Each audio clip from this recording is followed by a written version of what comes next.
আল্লাহ পাক বলেন, যার সাথে আমার একটা সম্পর্ক হলো, তুমি নামাজ পড়ো, রোজা রাখো, দিনের উপরে চলো, এবং ভুল ত্রুটি হয়ে গেছো, নিরিবিলি বসে বসে আবার আমার কাছে কাঁদতেছো, আল্লাহ তুমি আমাকে মাফ করে দাও, আমাকে মাফ করে দাও, আমি বুঝি নাই, না বুঝি করে ফেলছি, মাফ করে দাও, তুমি মাফ না করলে আমাকে কে করবে?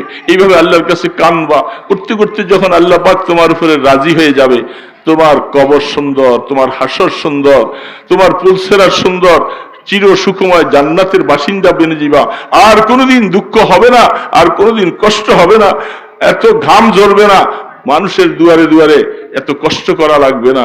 এ মাইকোলা ভাই শোনো, আর এই কষ্ট তোমার করা লাগবে না যদি জান্নাতের বাসিন্দা হয়ে যেতে পারো। কোনোদিন তোমার আর কোনোদিন পেরেশানি আসবে না। তোমার খাদেম খুদ্দামেরা তোমার সামনে খানা, আল্লাহু আকবার। আল্লাহ পাক কোরআনের মধ্যে বলছেন, আল্লাহ রসুল বলছেন হাদিসের মধ্যে, এক একটা খানার মধ্যে 70 আইটেমের স্বাদ হবে। একটা খানার মধ্যে এখন মুখে দিছে একরকম স্বাদ, আবার মুখে দিছে আরেক রকম স্বাদ, 70 রকমের স্বাদ। তোমার খাইতে মনে চাবে, তোমাকে উঠা যাইয়া খাইতে হবে না। আল্লাহর কোরআন বলতেছে, তুমি মাত্র বিছনার মধ্যে শুয়ে চিন্তা করলা, একটা পাখি উড়ে যাচ্ছে তোমার জান্নাতে, এত সুন্দর পাখিটা, তার গান এত সুন্দর, আহা এর গোশত যেন কত স্বাদ। শুধু তুমি কল্পনা করবা, খোদার কসম পাখিটা বুনা হইয়া পাকা হইয়া তোমার মুখের সামনে আসতে একটা মিনিট সময় লাগবে না। বেশ, হাদিস শরীফের মধ্যে আল্লাহ রসুল বলছেন, 5 ওয়াক্ত নামাজ পড়ো, 5টা পুরস্কার তোমাকে দেওয়া হবে। প্রথম পুরস্কারটা হলো তোমার রিজিকের অভাব দূর করে দিবে আল্লাহ। এটার জন্য নিতে সবচেয়ে কষ্ট, কি খাবো, কি খাবো, বাল বাচ্চাকে কি খাওয়াবো, কি খাবো, মাথা কোথায় বুঝাইবো, একটু জায়গার দরকার। আল্লাহ বলে, তুই 5 ওয়াক্ত নামাজি হ, তোর রিজিকের কষ্ট আমি দূর করবো, তোর রিজিকের মধ্যে আমি বরকত দিয়ে দিব, অল্প কামাই করবি, রোগ ব্যারাম কম হবে, ডাক্তারকে লাখ লাখ টাকা দেওয়া লাগবে না, আমি আল্লাহ তোকে অল্পতে বরকত দিয়ে দিব। এটা প্রথম পুরস্কার। 2 নম্বর পুরস্কার 5 ওয়াক্ত নামাজি ওয়ালাদের জন্য। আল্লাহু আকবার। আল্লাহ মওতের সময় আল্লাহ পাক বলে, আমি আমার বান্দাকে ঈমানের মওত দান করব। কিন্তু বাবা সবচেয়ে বড় চাওয়া তো, যার সাথে তার দেখা হয়, একজন আলেমের সাথে, আল্লাহ ওয়ালার সাথে, বুজুর্গের সাথে দেখা হলে, হুজুর একটু দোয়া করেন আল্লাহ নি ঈমানের সাথে মওত দেয়, বলে কি বলে না? এটাই সবচেয়ে বড় কামনা। যারা ভালো মানুষ দুনিয়ার অট্টালিকা চায় না, শুধু এটাই চায়, আল্লাহ আমার মৃত্যুটা যেন ঈমানের মত হয়, আমি যেন ঈমানের মত হয়, আমি আল্লাহকে নিয়ে যেন মরতে পারি। আল্লাহ রসুল বলছেন, তুমি 5 ওয়াক্ত নামাজি হও, তোমাকে আল্লাহ ঈমানের মত দিবে। 3 নম্বর তোমার পুরস্কার, তুমি যখন কবরে যাইবা, তোমার লাশটা শোয়াবে মাটিতে, পেক কাদায়। এই যে বন্যার সময় কবরও তো নাই, কলা গাছের মধ্যে ভাসাইয়া দিছে না, বাবাকে ভাসাইয়া দিছে আর চোখের পানি ছাড়তেছে, কবরের জায়গাও নাই। অনেক অনেক জায়গার মধ্যে কবর করলেও মুষলধারে বৃষ্টি পড়তে থাকে, বালতি দিয়া সেচতে থাকে, সেচে আর পানি উঠে, সেচে পানি উঠে, কলা গাছ 2টারে কাইটা দিয়া বাবাকে মাকে শোয়াই দিয়েছে। একটু পরে তো কবরে পানি ভাইসে গেছে। সন্তানদের মনে মানে না, বাবাকে কিসের মধ্যে শোয়াই আসলাম, না মানলেও কিছু করার নাই। আল্লাহর হাবিব বলেন, উম্মত তোর সন্তানটা তোকে কেদার মধ্যে, পানির মধ্যে শোয়াই দিয়া গেছে, আমার আল্লাহ পাক যখন তুই নামাজি সন্তান হবি, তোর কবরটাকে জান্নাতের বাগান বানিয়ে দিবি আল্লাহ পাক। জান্নাতের সাথে যোগাযোগ হবে, আফরিশুহু মিনাল জান্নাহ ওয়া আলবিসুহু মিনাল জান্নাহ ওয়াফতাহ লাহু বাবান ইলাল জান্নাহ। এ জান্নাতের দিকে দরজা লাগাই দাও এবং তাকে বলবে, তুমি ঘুমাও, সারা জীবনে আরামে ঘুমাইতে পারো নাই, তুমি নুমকা নমিল আরুস, নতুন দুলা দুলানির মতো তুমি ঘুমাও। 4 নম্বর পুরস্কার, কিয়ামতের ময়দানে যে আমলনামাটার কথা বলছিলাম, এই আমলনামা 5 ওয়াক্ত নামাজি, তুমি নিশ্চিত থাকো তোমার আমলনামা আল্লাহ পাক বলে আমি ডান হাতে দিব। 5ম নম্বর পুরস্কার হলো, কিয়ামতের ময়দানে তোমাকে ডাকবে হিসাবের জন্য, আর কোনো ডাকাডাকি নেই, কড়াকড়ি নেই। এই আমার বান্দা, তার আমলনামা ডান হাতে চলে আসছে, ফেরেশতারা গেট খুলে দাও, আমার বান্দাকে জান্নাতে নিয়ে যাও। এত বড় একটা পুরস্কার আল্লাহর তরফ থেকে আল্লাহ রসুল ঘোষণা দিছে। কেমনে পারো রে বাবা নামাজ না পড়ে শুয়ে থাকতে? কেমনে পারলা? তুমি তুমি সবকিছুর জন্য সময় পাও, আমার মাওলাকে দুইটা সেজদা দিতে। এত সুন্দর কপাল তোমাকে দিছে আল্লাহ। তুমি চিন্তা করো নাই সারা পৃথিবীর মধ্যে এত মানুষের মধ্যে একরকম চেহারাওয়ালা একটা মানুষ নাই? সমস্ত মানুষের চেহারাগুলি ভিন্ন ভিন্ন করছে, গলার আওয়াজ দুইজনের একরকম না।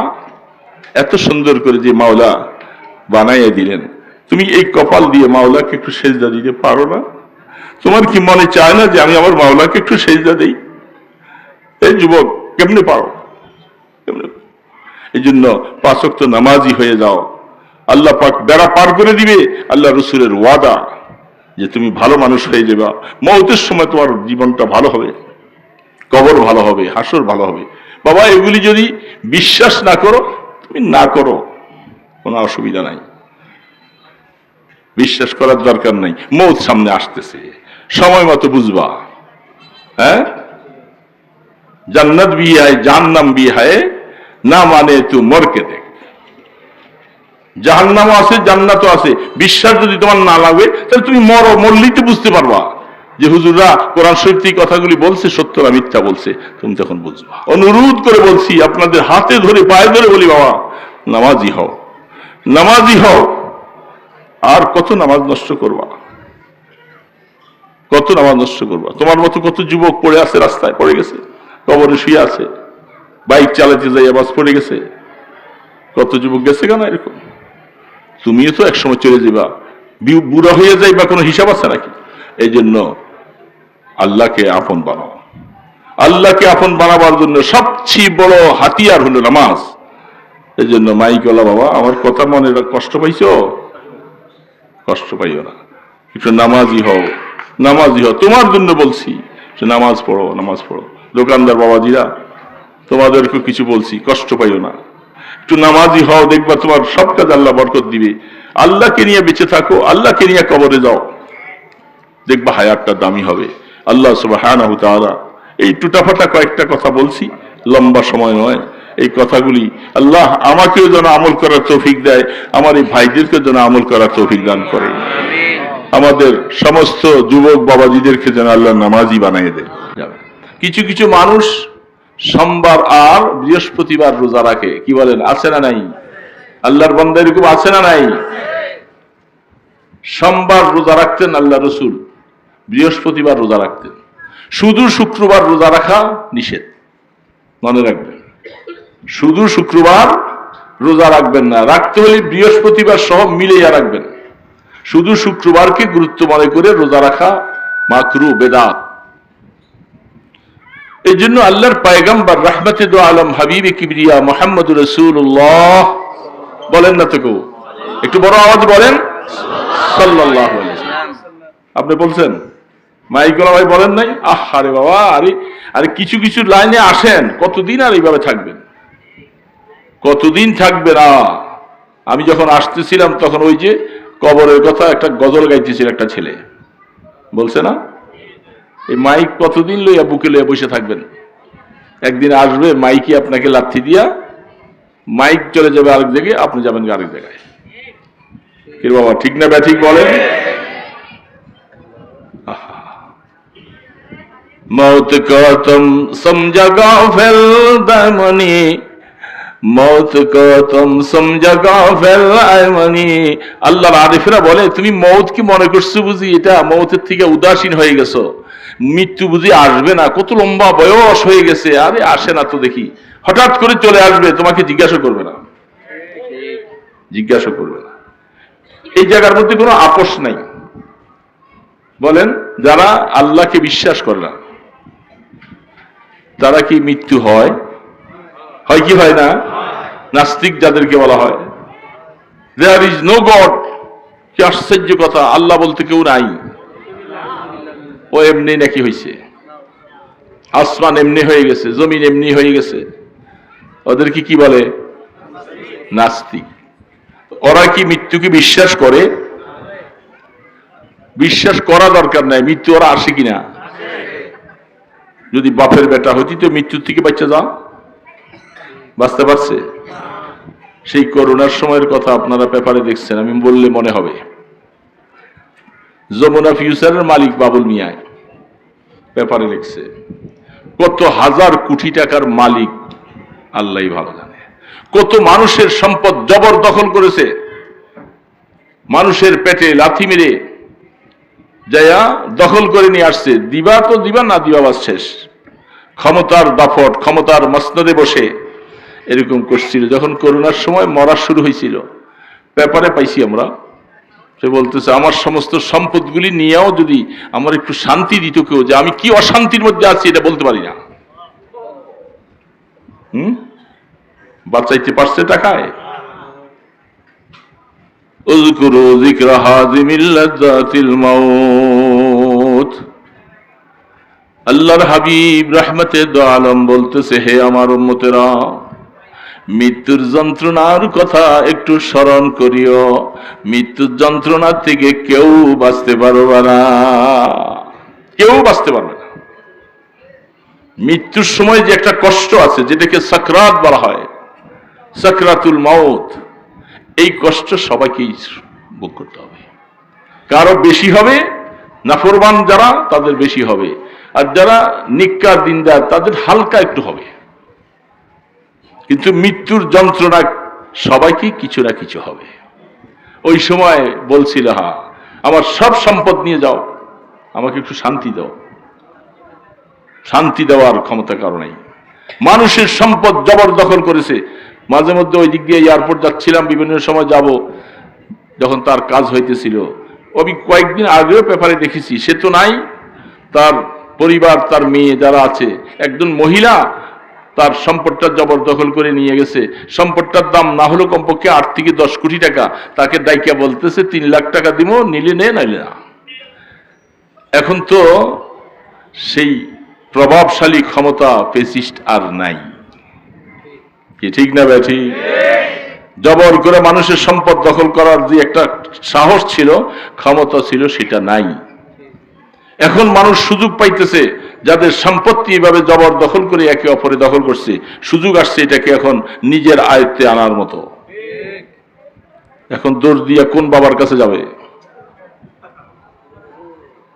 খবর আছে, বুখারী শরীফ খুলে দেখেন, ইমাম বুখারী রাহমাতুল্লাহ আলাইহি বলছেন, যারা জবরদখল করে কারো এক বিগত সম্পত্তি সে দখল করে নিয়ে গেছে, এই জমিনটাকে 7 স্তর বানাবে আল্লাহ পাক, বানাইয়া কিয়ামতের ময়দানে এটা তার গলার মধ্যে ঝুলাইয়া দিবে।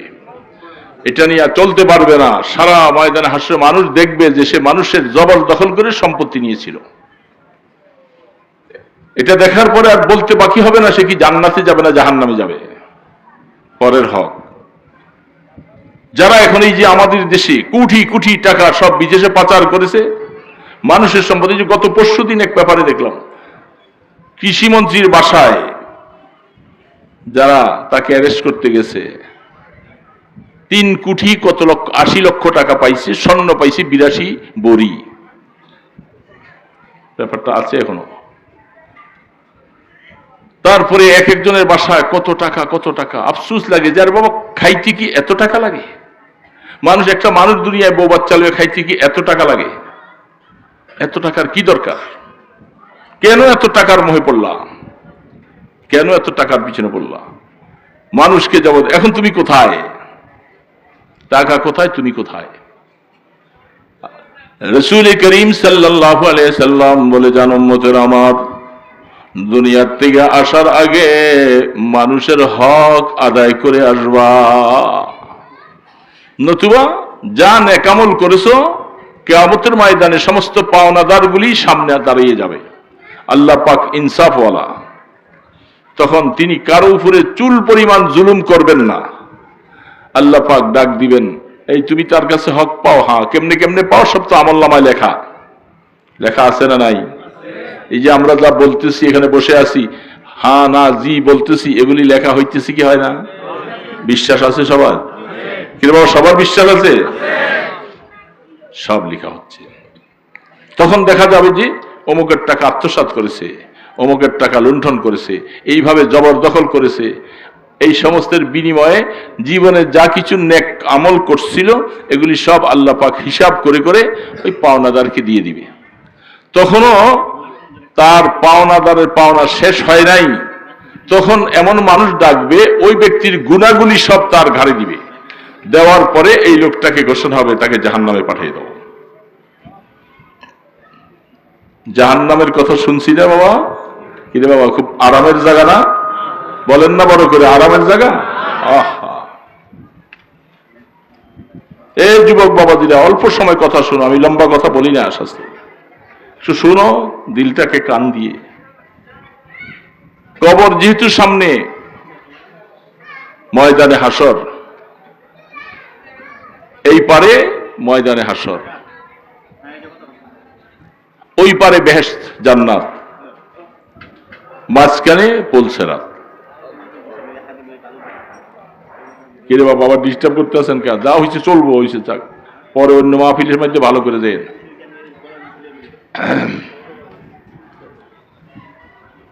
কথা বুঝতেছেন? মনে করেন এই যে আমরা যারা মাঠে বসছি, এটা ময়দানে হাসর। ময়দানে হাসরটা কোথায় হবে বলেন? ময়দানে হাসরের মিডলটা হবে যেই জায়গাটা নিয়ে আজকে আমাদের ভাইদেরকে অকাতরে শহীদ করে দিচ্ছে, শিশুদেরকে শেষ করে দিচ্ছে, মা বোনদেরকে সব তাদেরকে শহীদ করে দিচ্ছে। এই বন্ধ করেন, আপনি বাহিরে যে কথা বলেন না, করছি না, দুনিয়ার পেশার একসাথে শুরু করছি। বাস,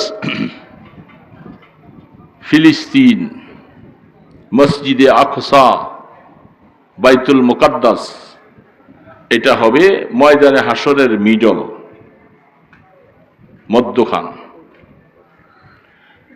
সারা পৃথিবীর মধ্যে যত মানুষ কিয়ামত পর্যন্ত মৃত্যুবরণ করবে, যারা পূর্বে আছে, পূর্বে পশ্চিমে আছে, উত্তরে দক্ষিণে আছে, সমস্ত মানুষ মাথাটা উপরের দিকে দিয়া দৌড়াইতে থাকবে।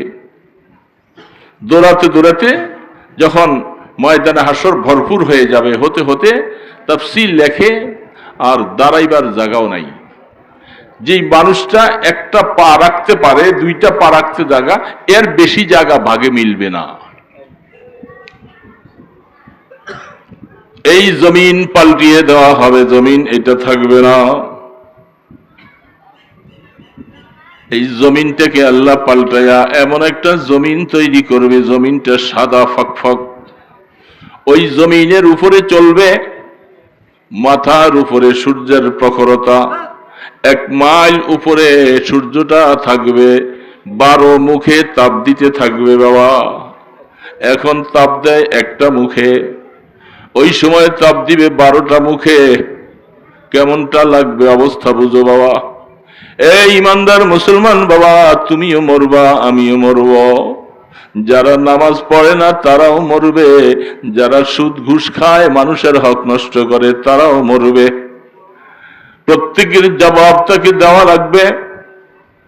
মাথার উপরের তাপটা যখন 12টা মুখে দেওয়া শুরু হবে, মাথার মগজগুলি খড়ে খড়ে পড়তে শুরু করবে, শরীরের ঘামের মধ্যে হাবুডুবু খাইতে থাকবে, দৌড়াদৌড়ি ছুটাছুটি করবে, মানুষগুলি হাহাকার অবস্থা, পিপাসা। সামান্য সময় রৌদ্রের মধ্যে থাকলে পিপাসায় কলিজাটা ফেটে যায়। কোথায় পানি পাওয়া যায়, কোথায় কার কাছে পানি আছে, পানির জন্য দৌড়াইতে থাকে, ভাই আমাকে একটা গ্লাস পানি দাও, তাড়াতাড়ি একটু পানি দাও, কলিজাটা ফেটে যায়। আর ময়দানে হাসরে 1 দিন নয়, 2 দিন নয় বাবা, কতদিন। আল্লাহ রসুল বলতেছে, কোরআনের মধ্যে আয়াত আছে, দেখবো হাফেজে কোরআন আছে, কাআলফা সানাতিম মিম্মা তাউদ্দুন। এক আয়াতের মধ্যে আসছে 50,000 বৎসর। দুনিয়ার 50,000 বৎসর আখিরাতের 1 দিনের সমান হবে। কিরে বাবা, দুনিয়ার 50,000 বৎসরে আখিরাতে 1 দিন। এখন সেই দিনটা কত বড়, এগুলি মাঝে মধ্যে তাফসীরে কোরআনে পড়ে আয়াত পড়তে থাকলে কলিজাটা ফাইটা যেতে চায়। আপনাদেরকে বুঝাইতে পারি না বাবা, কলিজা ফেটে যেতে চায়। সেই ময়দানে হাসরে তো আপনাকে উঠা রাখবে, আমাকে উঠা রাখবে। সূর্যের তখতা তামার মতো জমিনটা উত্তপ্ত হয়ে যাবে, সেখানে পানি পানি বলে চিৎকার করবে। আম্মাজান আয়েশা সিদ্দিকা রাদিয়াল্লাহু তাআলা আনহা বলতেছিলেন, আল্লাহ রসুল বলেন, আয়েশা, সব মানুষ সেদিন কাপড় ছাড়া উলঙ্গ উঠবে, কারো পরনে কাপড় থাকবে না, কোনো কাপড় নাই। আম্মাজান আয়েশা বলেন, আমিও কি উলঙ্গ? আমি রসুলের স্ত্রী, লজ্জা লাগবে না? রসুল বলেন, আয়েশা, তুমি আয়েশা না কে এই কথাটা চিন্তা করার মতো সময়ও কারো থাকবে না, একটা নজর একটু তাকাবে সেই সুযোগটাও পাবে না। ভয়াবহ অবস্থা ময়দানে হাসরের। ইয়াউমা নাহশুরুল মুত্তাকিনা ইলার রহমানি ওয়াফদা। সেদিন যদি মুত্তাকি হতে পারো, দুনিয়ার মধ্যে যদি আল্লাহকে আপন বানাইয়া সেজদাগুলি দিয়া চোখের পানি ছেড়ে মাওলার সাথে একটু মহাব্বতের সম্পর্ক লাগাইয়া যদি হায়াতটা কাটাইতে পারি রে বাবা, আল্লাহর কোরআন বলতেছে, ইয়াউমা নাহশুরুল মুত্তাকিনা ইলার রহমানি ওয়াফদা। সেদিন এই মুত্তাকি লোকগুলাকে সুন্দরভাবে তাদেরকে ইনভাইট করে ওয়েলকাম বলে, মাথার সূর্যের তাপ তাদের মাথায় লাগবে না, পিপাসা কাতর হবে না, আল্লাহর পয়গম্বরের সামনে সারিবদ্ধভাবে যাইয়া বলবে, হাউজে কাউসারের গ্লাসগুলি লাগানো আছে। সাহাবায়ে কেরাম জিজ্ঞাসা করেন, ইয়া রাসূলুল্লাহ, এত উম্মত, আমরা গ্লাস পাবো কোথায়? রাসূল বলে, আসমানের দিকে একটু তাকাইয়া দেখো, কতগুলি নক্ষত্র, বলে গণার শেষ নাই, হিসাব করা যাবে না। বলে, আবার হাউজে কাউসারের গ্লাস আকাশের নক্ষত্র থেকে আরো বেশি হবে। আমার কোন উম্মত সেই পানি পান করতে তার কাছে কষ্ট হবে না। আল্লাহ কোরআনে বলতেছেন, সেদিন তাদেরকে এইভাবে মেহমানের মতো পানি পান করাবে, সূর্যের তাপ তাদের সেখানে লাগবে না, এরা আরশের ছায়ার নিচে থাকবে। তখন তাদেরকে একটা জায়গার মধ্যে সাইড করে দেওয়া হবে। এখন ময়দানে হাসর, এইখানে হলো পুলসেরাতের একটা অংশ, দ্বিতীয় শেষ মাথাটা হলো জান্নাতের গোড়ায়, মাঝখানে জাহান্নাম, মাঝখানে জাহান্নাম। বাবা,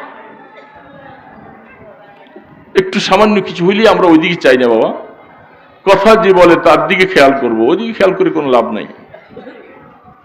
এই ফ্যানটা একটু সরাই দাও তো, হালকা আমার কানে হালকা সরাই দাও। ময়দানে হাসরে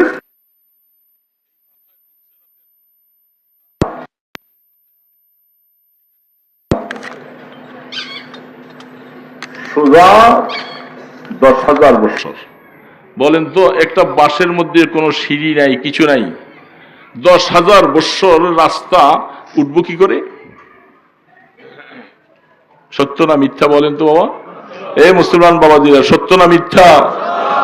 এ আমার মাই করা ভাই, শোনো কথা, জীবন তো শেষ করেই দিয়েছ, কতদিন আর বাঁচবা? 10,000 বছরের রাস্তা খারাপ,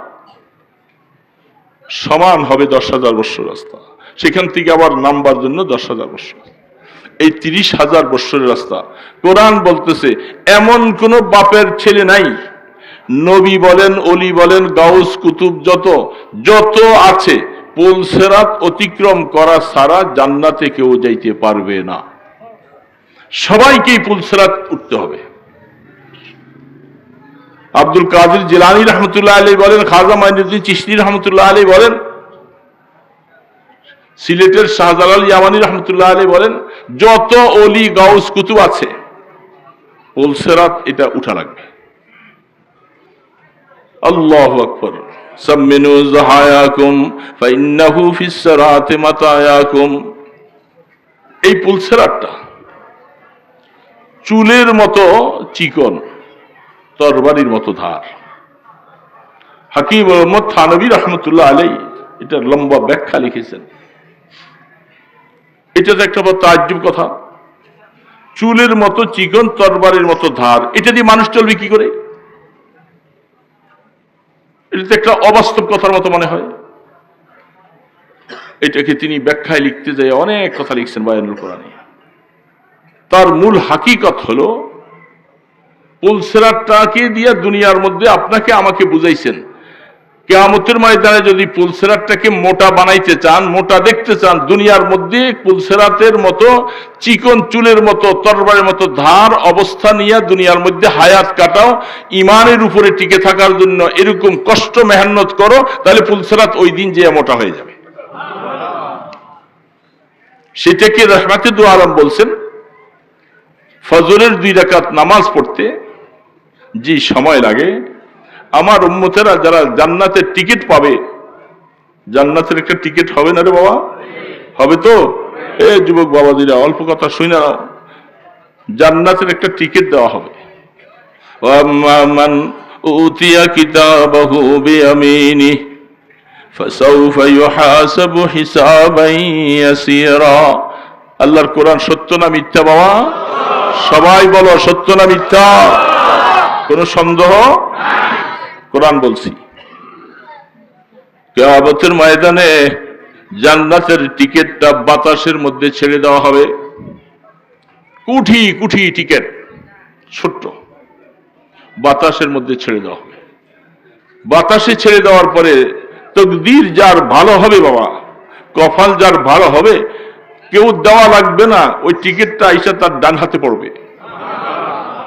কেউ দেনেওয়ালা নাই, টিকিটটা ডান হাতে পড়ার সাথে সাথে এই লোকটা এতক্ষণ চিন্তায় চোখের পানিতে কলিজা ফেটে যাচ্ছিল, যখন টিকিটটা তার হাতে চলে আসলো, সে এখন হাসতে হাসতে চিৎকার দিয়ে মানে খুশিতে কাঁদতেছে যে আল্লাহ, জান্নাতের টিকিট আমি পেয়ে গেছি, আমাকে আর কেউ আটকে রাখতে পারবে না।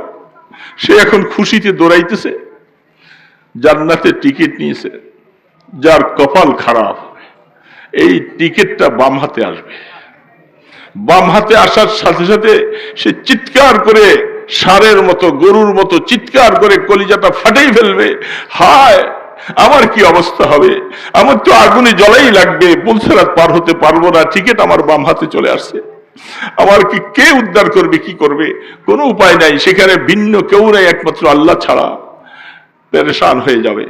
আল্লাহ পাক, আল্লাহ রসুল বলেন, যার টিকিটটা ডান হাতে আসবে, আমার উম্মতের জন্য এই 30,000 বৎসরের রাস্তা পুলসেরাতটা পার হওয়ার জন্য মাত্র 2 থেকে 5 মিনিটের ভিতরে পার হয়ে যাবে। কিভাবে যে পার হবে সে চিন্তাও করতে পারবে না। আর এখানে পুলসেরাতের এক মাথা, জান্নাতের মধ্যে যে আরেক মাথা। এখন জাহান্নামী যারা হবে তাদেরকে এখানে যেহেতু উঠাই লাগবে, না উঠাই উপায় নাই, নিচে জাহান্নাম ধাউ ধাউ করে জ্বলছে, জাহান্নামের আগুন 70,000 জিঞ্জির দ্বারা ফেরেশতারা, এক একটা জিঞ্জিরের মধ্যে 70,000 ফেরেশতা জাহান্নামটাকে ধরে রাখছে, টেনে রাখছে। জাহান্নাম কেবল তর্জন গর্জন করতেছে। এই কিছুদিন আগে বন্যায় দেখেছেন পানিগুলি কিভাবে পড়তেছিল, পানির স্রোতের মধ্যে কত ছেলে, কত মা, কত বাবা, কত কেউ চলে গেছে। ঠিক জাহান্নামের আগুনটা এইভাবে যখন শুরু হবে, শুধু বারবার করে মানুষের দিকে লিলিহান এইভাবে আসবে, সেই জাহান্নাম এই অবস্থায়, এটার উপর দিয়া যখন জাহান্নামী যাওয়ার জন্য যখন উঠতে শুরু করবে, বাস কেটে জাহান্নামে পড়ে যাবে, কেটে জাহান্নামে পড়ে যাবে। এইভাবে লক্ষ লক্ষ কোটি কোটি মিলিয়ন মিলিয়ন মানুষ জাহান্নামে কেটে পড়ে যাবে সব। আর আল্লাহ পাক তকদির যার ভালো, আল্লাহ যেন আমাদের তকদিরটা ভালো করে দেয়, সবাই বলি আমিন। বাবা, জাহান্নামে ক্ষমতা তো নাই। আল্লাহ যদি নারাজ হয়ে যায়, জাহান্নাম যদি চলে আসে, তাহলে কি হবে রে বাবা, কি হবে? এই দুনিয়া, এই দালান কোটা, এই বিল্ডিং, এই অট্টালিকা, এগুলি কি হবে আমার, কি লাভ? এই জন্য আল্লাহর কাছে সবসময়, যুবক বাবারে, আর কতদিন থাকবি গাফেল হইয়া? কবরে তো যাওয়াই লাগবে, ময়দানে হাসরে উঠাই লাগবে, পুলসেরাত অতিক্রম করাই লাগবে।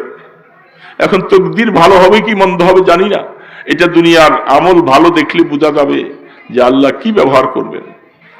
এই জন্য বলতেছিলাম দোস্ত, দুনিয়ার এই রং তামসা, আনন্দ উল্লাস, এই ছেলে মেয়ের জন্য কত মিথ্যা কথা বলতেছ, কত মানুষের হক নষ্ট করতেছ, মানুষকে মাপে কম দিতেছ, কত মানুষকে ঠগাইতেছ, এগুলার পয়সার ভাগী কি তুমি শুধু একা? ছেলেকে খাওয়াও, বিবিকে খাওয়াও, মা বাবাকে খাওয়াও। খোদার কসম দিয়ে বলতেছি বাবা শোনো, তুমি যখন জাহান্নামের দিকে যাইবা, তোমার এই সন্তান এরা তোমার কোনো উপকারে আসবে না, কেউ ধরা দিবে না তোমার কাছে। তুমি কেন চুরি করে আনছো, তুমি কেন পরকে ঠক দিয়ে আনছো, আমরা কেউ বুঝবো না। তুমি জাহান্নামে যাইবা, তুমি যাও, সবাই নাফসি নাফসি করবে। সে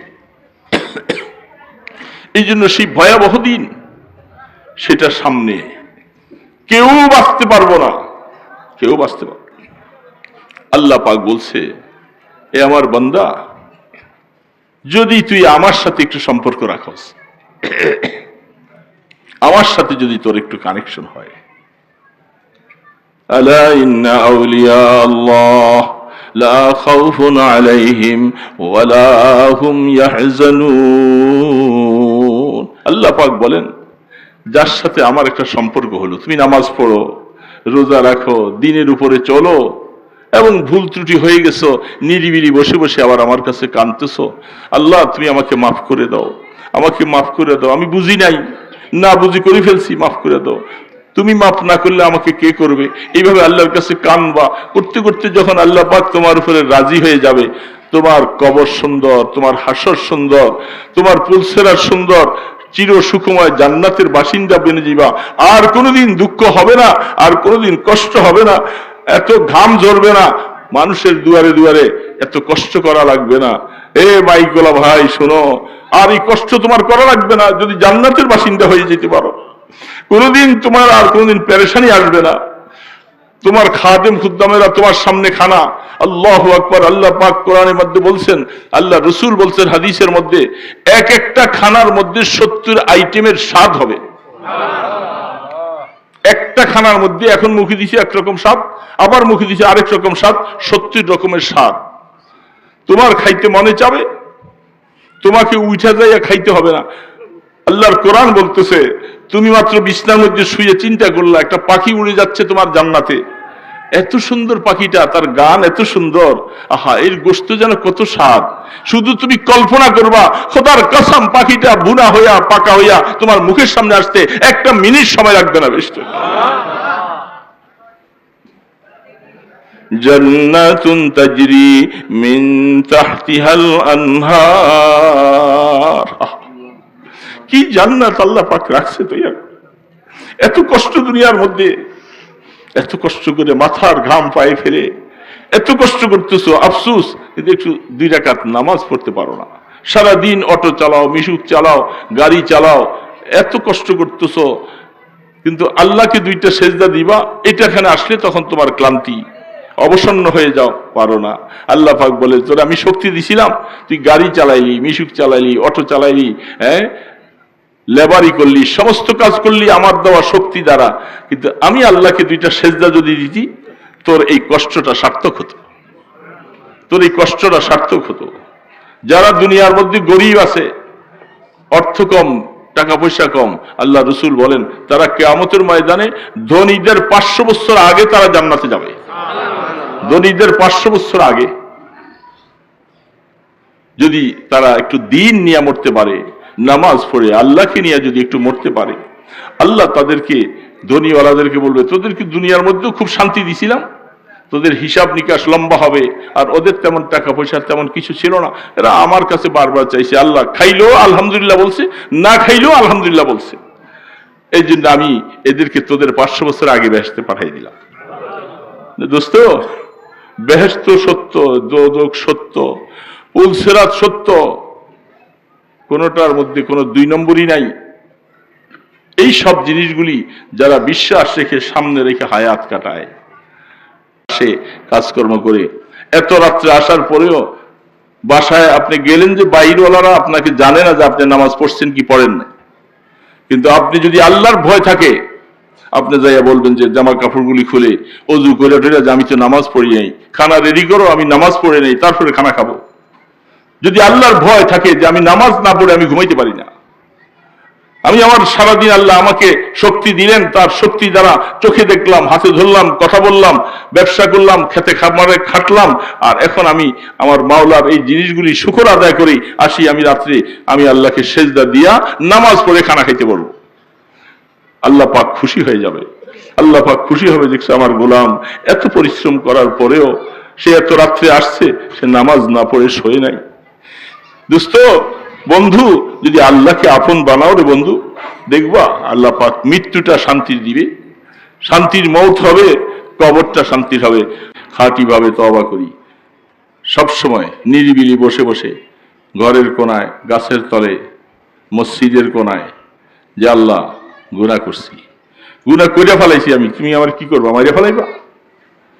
মানুষের কাছে যখন একটা মানুষ এইভাবে যাইয়া যখন বাবার পায়ে মায়ের পায়ে ধরে যখন বলে, মা আমি তোমারে ভুল কইছি, গালি দিছিলাম, তোমারই তো পোলা, মাইরে ফেলাইবা আমারে, এইভাবে বললে মাই কি মাইরে ফেলায়? মাফ করে দেয়। ঠিক আল্লাহর কাছেও এইভাবে চাবো, আল্লাহ পাকের কাছে এইভাবে চাবো, এইভাবে বলবো যে আল্লাহ আমি তো তোমারই গোলাম, আমি ভুল করছি, এখন আমার বুঝে আসছে তুমি ছাড়া আমার আর কেউ নাই। এইভাবে আল্লাহর কাছে বিনে বিনে কানবেন আর চাইবেন, ইনশাআল্লাহ আল্লাহ মাফ করে দিবে। বাবা আল্লাহুম্মা সাল্লি আলা মুহাম্মাদিন ওয়া আলা আলিহি ওয়া আসহাবিহি ওয়া বারিক ওয়া সাল্লিম। আল্লাহুম্মা সাল্লি আলা মুহাম্মাদিন ওয়া আলা আলিহি ওয়া আসহাবিহি ওয়া বারিক ওয়া সাল্লিম। আল্লাহুম্মা সাল্লি আলা মুহাম্মাদিন ওয়া আলা আলিহি ওয়া আসহাবিহি ওয়া বারিক ওয়া সাল্লিম। আলহামদুলিল্লাহি রাব্বিল আলামিন। والصلاة والسلام على أشرف الأنبياء والمرسلين يا حي يا قيوم يا حي يا قيوم يا حي يا قيوم برحمتك نستغيث يا رحمن يا رحيم يا رحمن يا رحيم يا غفار يا ذا القوة المتين يا راحم المساكين اے مولا ও রহমান রহিম, আমরা কতগুলি গুনাহগার মাওলা, আমরা গুনাহ করে করে তোমাকে নারাজ করে ফেলছি আল্লাহ, তোমার অবাধ্য হয়ে গেছি আল্লাহ।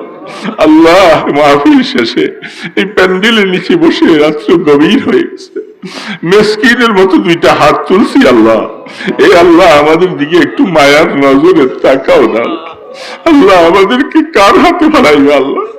আল্লাহ তুমি ছাড়া তো আমাদের আর কেউ নাই মাওলা, আমাদেরকে গোলাম বলে ডাকার মতো আর কেউ নাই মাওলা।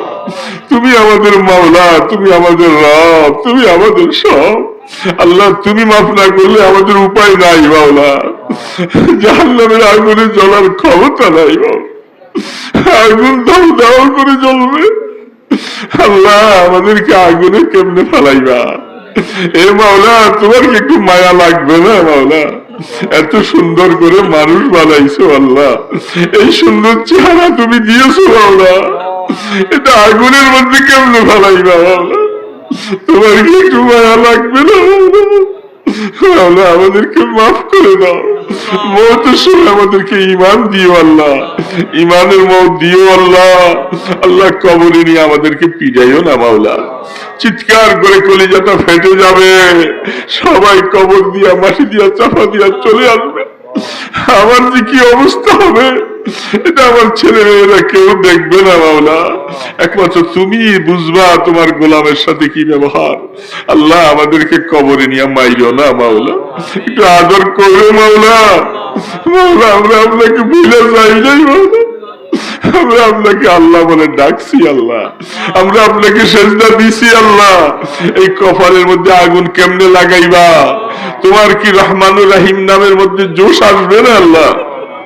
ইয়া আল্লাহ, আল্লাহ ময়দানে হাসরে আমাদের আমল নামাটা ডান হাতে দিও। দুনিয়ার মধ্যে কত বন্ধু আল্লাহ, সেদিন কেউ নাই মাওলা, আমাদের আমল নামাটা ডান হাতে দিও আল্লাহ। আল্লাহ মাথার উপরে সূর্যের তাপ হবে, এ আল্লাহ তোমার আরশের ছায়া ছাড়া কোনো ছায়া নাই আল্লাহ, তুমি আমাদেরকে একটু ছায়া দিও আল্লাহ, এ আল্লাহ একটু ছায়া দিও গো মাওলা। মাওলা আমাদেরকে ভুলে যাইও না আল্লাহ, আল্লাহ আমাদেরকে ভুলে যাইও না মাওলা। আল্লাহ পুলসেরাত কেমনে পার হবো, এ মাওলা কেমনে পার হবো? তোমার রাসূল বলছে তোমার বান্দা হলে 2 রাকাত নামাজের সময় পার করাইয়া দিবা। সারা জীবন তোমার জান্নাতের ওয়াজ শুনছি আল্লাহ। আল্লাহ মনে চায় তোমার জান্নাতুল ফিরদাউসের বাসিন্দা। আল্লাহ আমাদেরকে মাহরুম করে দিও না, আমাদের মাহরুম করে দিও না। আমাদের আব্বা আম্মা, দাদা দাদি, আমাদের নানা নানি, শ্বশুর শাশুড়ি, আল্লাহ যাদের উসিলায় আমরা দুনিয়ায় আসছি আল্লাহ, আল্লাহ তাদেরকে মাফ করে দাও আল্লাহ। আল্লাহ তাদেরকে মাফ করে দাও। যারা কবরে চলে গেছে কবরকে রহমতের কবর বানাইয়া দাও আল্লাহ। আমাদের নেক আমলের সওয়াব আমাদের আব্বা আম্মার কবরে পৌঁছে দাও। যাদের মা বাবা বেঁচে আছে এদের হায়াতে বরকত দাও আল্লাহ। তাদের গুনাহ মাফ করে দাও আল্লাহ। আমাদের ছেলে মেয়ে বিবি বাচ্চা সবাইকে নামাজি বানাও আল্লাহ, নামাজি বানাও আল্লাহ। আমাদের যুবক বাবাজিদেরকে নামাজি বানাও আল্লাহ। তাদেরকে রহমতের হাতে দাও তাদেরকে নামাজের কথা বলছি আল্লাহ। আল্লাহ তাদের দিল তো তোমার হাতে দাও না। মুসলমানের সন্তান আগুনে জ্বলবে কেমনে আল্লাহ। আল্লাহ আমাদের মুসলমান বাবাজিদেরকে নামাজি বানাও আল্লাহ। তোমার ঘর মসজিদে যাওয়ার তৌফিক দাও আল্লাহ। এই মাদ্রাসা কবুল করে নাও আল্লাহ। মাদ্রাসা কবুল করো আল্লাহ। মাদ্রাসার যত জরুরিয়াত আছে পুরা করে দাও আল্লাহ। যারা এখানে মাহফিলের আয়োজন করে দিয়েছে আল্লাহ তাদের এই জায়গার মধ্যে বরকত দান করো আয় আল্লাহ। অনেকেই দোয়া চেয়েছে আল্লাহ, প্রত্যেককে আল্লাহ মাফ করে দাও আল্লাহ। আতরাফের মধ্যে রহমতের হাওয়া চালু করে দাও, সবাইকে দিনদার বানাইয়া দাও। আমার মা বোনদেরকে পর্দানিশী বানাইয়া দাও আল্লাহ। যখন ডাক দিবা আল্লাহ রাস্তায় ঘাটে বেজ্জতি করে মওত দিও না আল্লাহ। সিগাল কুকুরের মতো মওত দিও না আল্লাহ। জানাজা হারা করে মওত দিও না আল্লাহ। আল্লাহ কলেমা পড়াই আমাদেরকে কবরের ডাক দিও আল্লাহ। সোনার মদিনে আমাদের দুরুদ সালামের হাদিয়া পৌঁছে দাও আল্লাহ। আপনার ইসমে আজমের উসিলায়, আপনার হাবিবের কদম মোবারকের উসিলায় আমাদের দোয়াগুলি কবুল করেন। সাল্লাল্লাহু তাআলা আলা খায়রি খালকিহি মুহাম্মাদ ওয়া আলা আলিহি ওয়া আসহাবিহি আজমাইন বিরহমাতিকা ইয়া আরহাম।